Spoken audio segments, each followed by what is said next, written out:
Welcome to the Great European Election Show 5.2.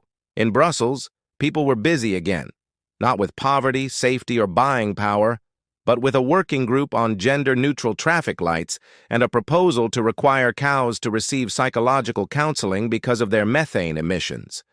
There was also talk of fluorescent vests for walking your dog with or without a rainbow flag. Inside the European Parlement, applause rang out. Outside, wallets and bills were rustling. The crowd outside wasn't a monolithic block of hate or nostalgia, but a mix of exhausted households, people seeing their jobs change and citizens frustrated that decision-makers cared more about ideals than real solutions. When political microphones were handed out, a simple message rang out. Listen to us for once. And across Europe, that message found a voice and a name. In Germany, AfD surged, not because everyone suddenly turned extremist, but because many were angry about energy security, inflation, and policies that felt more symbolic than practical. Protesters said, "If no one listens, we'll vote for someone who shouts."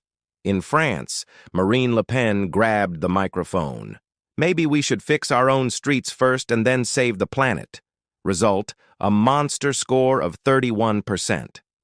In the Netherlands, Geert Wilders stepped forward with his shining hair and said, "Stop the endless migration talk, enough with identity politics, and slow down the globalist agendas." Result, voters rallied around him, signaling their frustration loudly. In Belgium, Vlaams Belang raised their glasses. "We may not solve everything, but at least we'll make the people's complaints heard."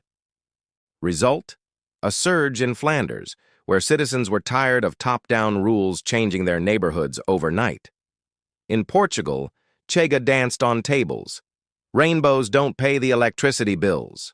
Result, a record vote, fueled by the perception that elites prioritized symbolism over daily struggles. In Scandinavia, Norway, Sweden, Finland, voters looked around and said, "We love our forests and fjords, but if green taxes make our lives impossible, we'll vote differently." Result, right-leaning parties gained ground, blending center-right policies with populist messaging about sovereignty and practical governance.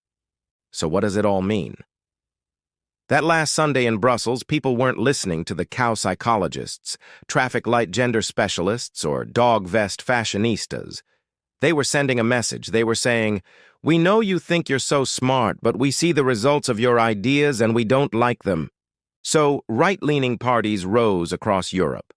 Not because everyone suddenly fell in love with conservative politics, but because citizens were simply fed up with symbolism, globalist fantasies, costly green fairy tales, and uncontrolled migration.